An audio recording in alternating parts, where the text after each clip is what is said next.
Penguins development camp wrapped up on Wednesday, and there were definitely some players that stood out. Pat and I are going to discuss which of those players did that right after this.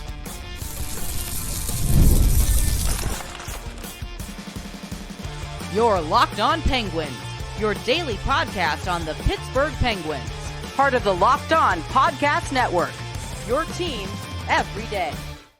Hello and welcome back to another episode of the Locked On Penguins podcast. I am one of your hosts, Hunter Hodes. You can follow me on Twitter at Hunter Hodes, joined by my co-host, Patrick Damp. You can follow him on Twitter at Synonym for Wet, and you can follow the show's Twitter at LO_Penguins. Of course, thank you all so much for making this your first listen/watch of the day.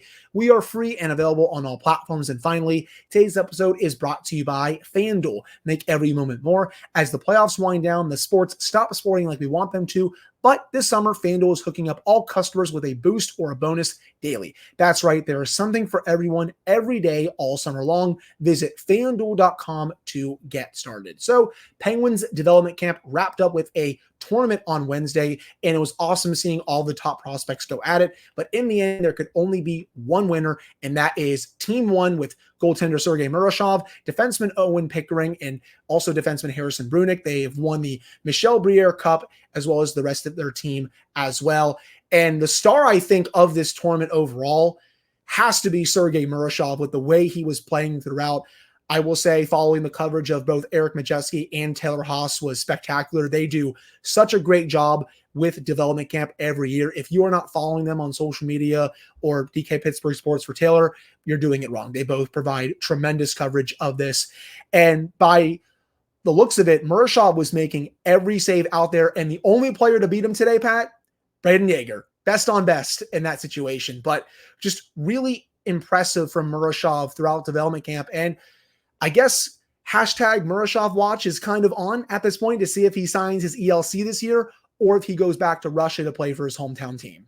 I'm very curious to see what he does the rest of this summer, because while, yes, I've said it on the show that development camp is just glorified practice for the most part. It's just these guys getting into a more professional environment than they're used to, because you see it if you follow development camp throughout the week. All the big names are there. All the coaches from both the NHL club, the AHL club, as well as the ECHL club are all in attendance. Obviously, all of management is there as well, keeping an eye on it. So this is a more professional environment for those guys. And I think Murashov really wanted to, and he even said it himself, get more of an idea of what the transition to American or North American professional hockey is like. So I'm very curious to see what he does, but by all accounts throughout camp, he impressed everybody. He, if you follow Michelle Crecchiolo on Twitter, Penn's Inside Scoop, she talked to a lot of players about Murashov, and they were all just raving about his performance, to the point you even had one of the guys, I believe it was Owen Pickering, in fact, who basically came out and said, I met him. He looked very good. See him play. It was great. Then I looked at his elite prospects page and realized, oh my God, this guy is really good. So I think the Penguins may have found themselves a diamond in the rough here if they can get him over to North America, but they will have to have a frank conversation with him to say that, listen, chances are you're probably going to start in the ECHL because we want to get you consistent playing time. Because if he goes to the AHL, he's going to get backup minutes, and he's certainly not going to be NHL ready anytime soon. So if he wants to make the transition over to North American professional hockey, it's probably going to be at the ECHL level. But I don't think there's a bad path for him. If he wants to come over, play in the ECHL, get his feet wet in North America, not a bad decision by him. But if he wants to go back to Russia, he'll probably get KHL time, which, as we've said, probably the second best pro league on the planet. So that'll also aid in his development. But we also know how difficult it can be once you sign with a KHL team to get out of it and come to the NHL. We talked about that with Haley Taylor-Simon last week with the Flyers and everything that they went through with Michkov. So very curious to see what he does, but very encouraged by what I saw. Right. And we discussed that earlier this week. We think Wheeling definitely would be the place for Murashov to go, just because when you look at Wilkes-Barre right now, Pat, it's kind of a tandem of Larson and Blomqvist, especially if the Penguins go into next season with both Jari and Nedeljkovic. And I think there's a very good chance of that, considering how I think most teams are done making moves at the goaltender position right now. I mean, I know it's still only July 10th, but I think most teams are pretty set at the position heading into next season. So I feel like that's going to be the tandem for the Penguins for next season. And then again, you have the other two goalies in Wilkes-Barre. The Wheeling job, I think, is a lot more open for Murashov compared to Wilkes-Barre. So I think that would make the most sense. And I did love seeing Pickering talk about Murashov. When you look at those quotes, it feels like he barely knew who he was before this development camp. And then I think when he saw him play, he was like, okay, this kid is the real deal. And I also loved seeing the competitive spirit of some of these guys, Brunick, Pickering, Yeager, Murashov. It felt like they were really taking this tournament pretty seriously. They loved winning the Michel Briere Cup. And I think even Tom Kostopoulos said this to the media after. He even said, like, you could tell some of the players were a bit upset that they didn't win this. And I think this is only going to help them as they continue their development for the rest of this year heading into next year. Well, it's a classic Mike Tomlinism, but iron sharpens iron. Yeah. And you also keep in mind that, as much as I say this is glorified practice, this is a chance to make an impression on the coaching staff and management that if you're a younger player and you want to turn pro or make that next step in your development, this is the place to do it. And yeah, these guys, should most of them stay in the system, will end up being teammates at some point. But in development camp, you're competing against every other player on the ice. You have to make an impression.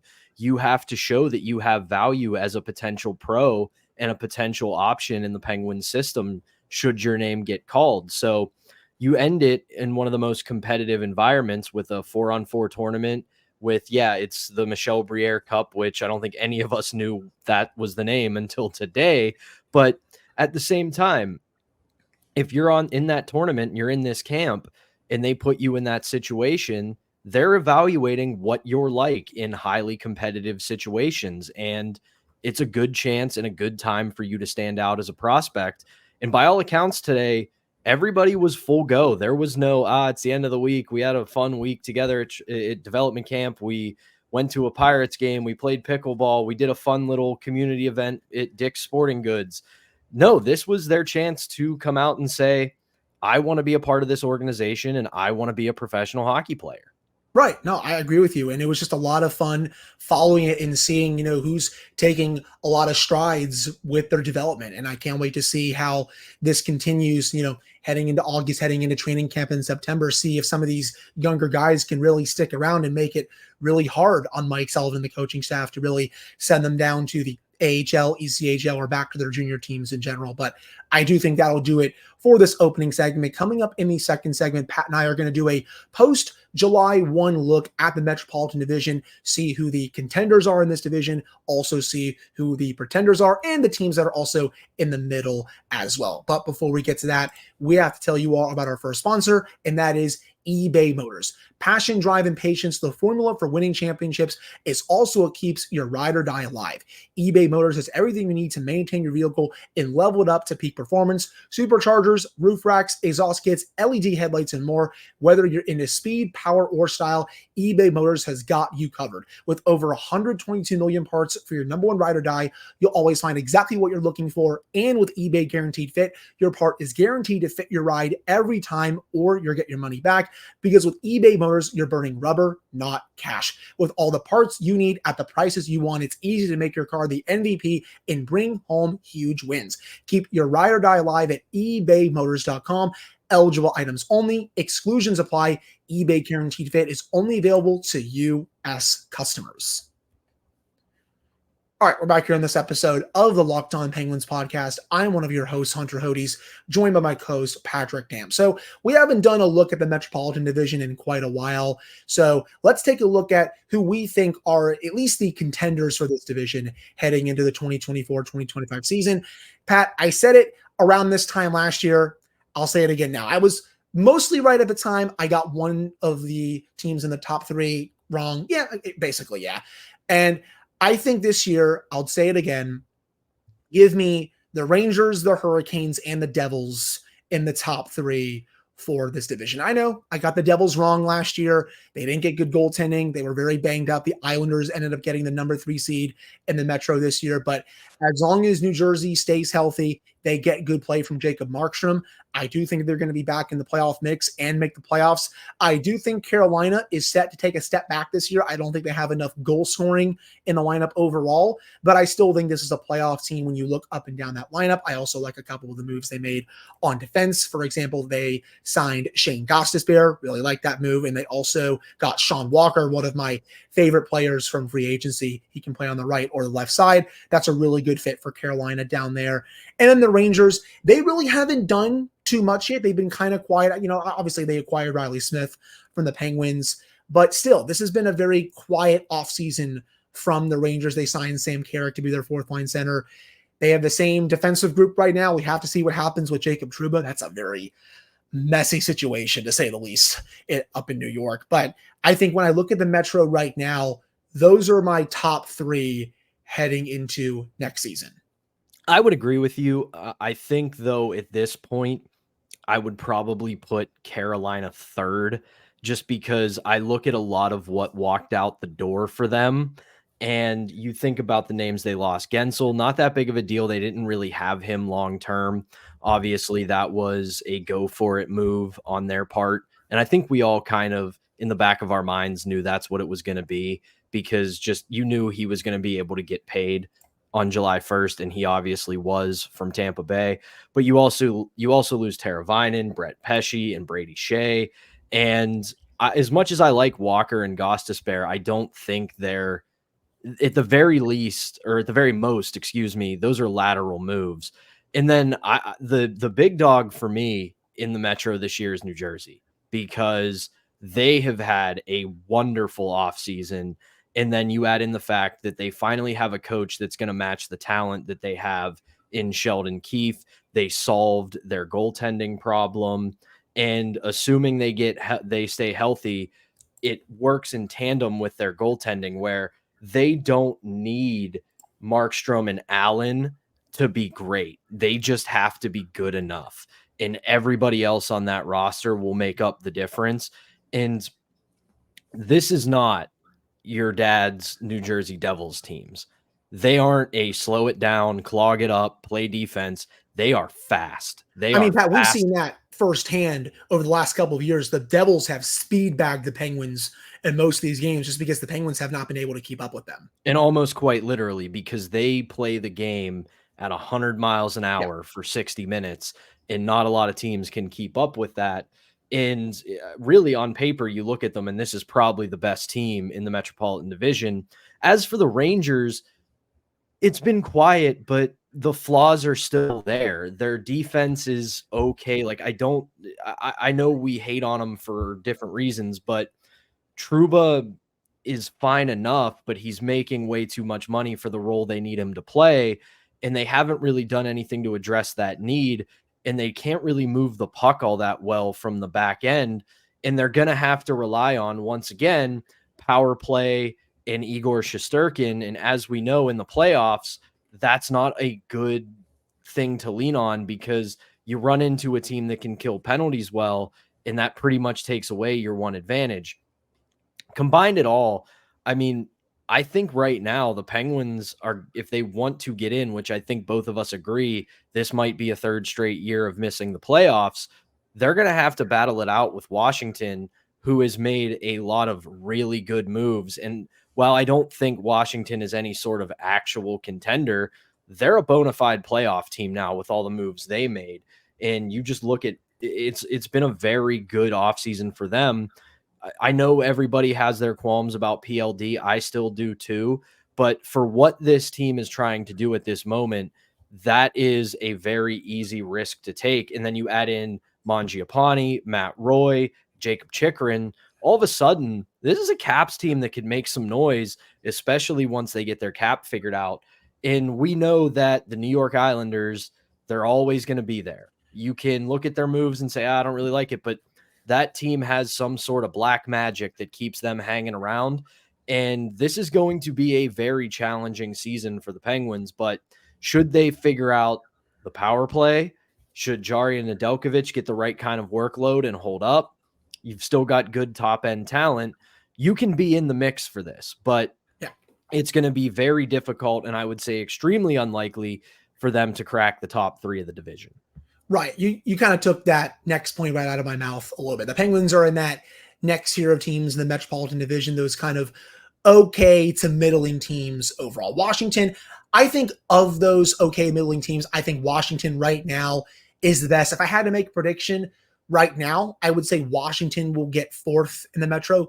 And they're making these moves, I think, to at least make the playoffs in Ovechkin's final 2 years under contract. Obviously, they're still very much trying to help him go get the goal record, and I think he's going to get it either this year or next year. It's going to be sometime over these next couple of years that Ovechkin's going to get the goal record, and it's going to be pretty awesome to see. But I at least understand the vision that Washington has by trying to at least get playoff hockey out of Ovechkin 2 more times before I would think he probably retires. So I have Washington number 4. I also do like their offseason. I think after Ovechkin retires, I think Washington could go off a cliff a little bit, but I think they're right now 4th in the Metro. 5th, if I had to pick one, the Islanders. I really do like that Anthony Duclair signing from Lou Lamoriello. I think that's one of the best moves of the offseason.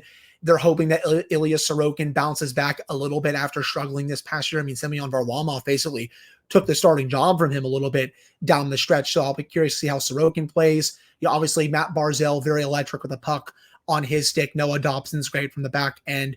Yes, they do play kind of that boring style a little bit, but you know what you're going to get from them every year. They're going to be in consideration for that playoff spot. And then I kind of have the Penguins and the Flyers right there, 6 and 7 overall. If I had to pick one, maybe I have the Penguins at 6, Flyers at 7. But the Flyers, they're going to be in the race, I think, again this year, Pat. They really showed me something this past season. They ran out of gas at the end. I think they're going to be all in on Tortorella's system again. And they have Michkov now. So that's going to be really fascinating to see how the Flyers play. Then bottom, I think if there's a bottom tier, I'm sorry to say Columbus, I think you're down there. I really don't think Columbus is going to be that good again this season. So top 3, those are the contenders. And then I feel like it's just, again, kind of a lot of okay, middling to kind of flat out meh in a division. And then you kind of have Columbus down there in the basement, if I had to guess.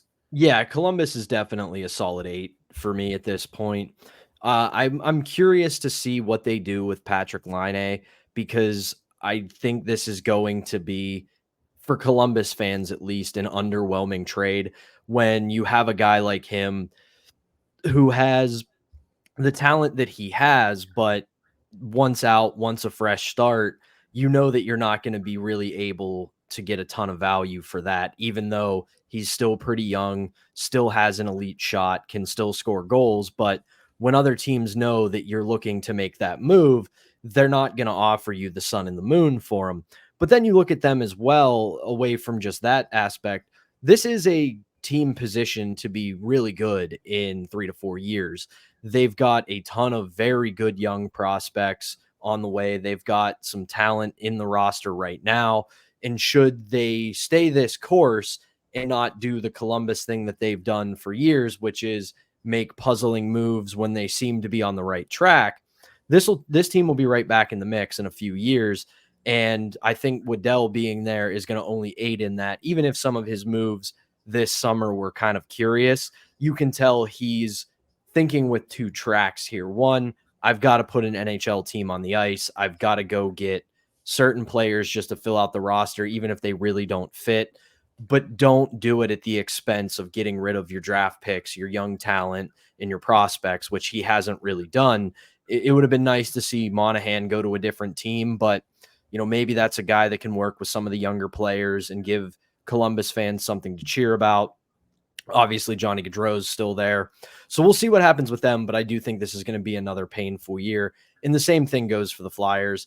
I don't think they're going to make the playoffs, but I think they're going to make noise again. I'm very curious. You brought up the Tortorella part. I'm very curious to see how Michkov meshes with him, because we know that Tortorella has not a great track record of dealing with young talent, especially if they don't fall right into line. And while I don't think there's any character issues with Michkov, there's always a clash with John Tortorella. So we'll see. But those are two teams to me that are in the same similar spot. They're going to be lower in the division, but they have a lot of talent coming, and they are going to be very good in a couple of years. Towards the system, I feel like always wears thin after a couple of years anyway. So I feel like this might be the year where the Flyers, again, they're still very much in the race in towards the system. But I think the year after that, the wheels may come off a little bit. And towards, I hate to say it, just because he doesn't have that long of a shelf life as a coach, he might find himself with a different job, just because when you look at the history of some of his teams, they tend to go down the longer that he's there overall. Again, he's not even usually there that long overall. Anyway, then as for Columbus, they still need to hire their next head coach, whether that's someone like Dean Evison, Jay Woodcroft. I'm curious to see who they go after for their new head coach. And just to put a bow on this for the Penguins, I do think there's at least a path there for this team to potentially make the playoffs as a wild card team. I don't expect them to make the playoffs, but there's a path. Having the core keep producing at the level they're producing, especially Bunting and Malkin together. I think Malkin, with how rejuvenated he was at the end of this past season, having a full season next to Bunting, I think could do wonders for him. Sidney Crosby put up 90 plus points. That's big. Erik Karlsson, how does he do? And if the power play is able to at least be average, they can make some noise through there. And also, what happens with some of these reclamation projects? Does Anthony Beauvillier find his goal scoring touch again that he had a couple of years ago? Does Matt Grzelcyk, find the fountain of youth after he was one of the best, I wouldn't say one of the best, I think one of the most underrated defensemen in the league as soon as a couple of years ago. So it's going to be interesting to see if all of that, you can combine all that happens. And then I think there's at least a way for the Penguins to potentially sneak their way in, even though, again, I still think they have quite a few more needs right now. But I think that'll do it for the second segment of today's episode. Coming up to end the show, yes, the day has finally come. CapFriendly is no longer up. Pat and I are going to discuss what that means for Penguins and NHL fans as a whole. But before we get to that, we have to tell you all about our next sponsor, and that is FanDuel. I love sports. I love them so much that I never want them to stop. But as the playoffs wind down, we get fewer games. And the sports aren't sporting like I want them to, but FanDuel lets me keep the sports going whenever I want. All you have to do is open the app and dream up bets anytime I am in the mood. And this summer, FanDuel is hooking up every customer with a boost or a bonus every single day. That's right. There is something for everyone every day all summer long. So head on over to FanDuel.com and start making the most out of your summer. That's FanDuel, the official sports betting partner of Major League Baseball. All right, we're back here on this episode of the Locked On Penguins podcast. I'm one of your hosts, Hunter Hodes, joined by my co-host, Patrick Damp. So, Pat, as I teased, the day has finally come. CapFriendly is no longer up as it's been taken down because it has been officially purchased by the Washington Capitals. It is another good reason for Penguins fans to hate the Capitals and every other rival team of the Capitals to not like them either. And what this means for the Penguins, I really don't think that much. I was listening to 32 Thoughts a few weeks ago when they first kind of were discussing the news, and Elliot Friedman reported that Kyle Dubas has started putting in a system, kind of like a cap-based system where they do their own projections. He did say that other teams were using CapFriendly a lot more than some other teams that have their own internal things, and the Penguins, they have their internal things. So really not much is going to change there, but for other teams and fans as a whole, this stinks, man. It always has been such a great resource for so many years. When I do show prep every single day, I'm on CapFriendly, writing down contracts in my notes, writing down just how long a player has, et cetera, et cetera. I loved it as a resource. I know you loved it as a resource. I'm going to hand this over to you. How big of a loss is this for the NHL community as a whole now that it's no longer up?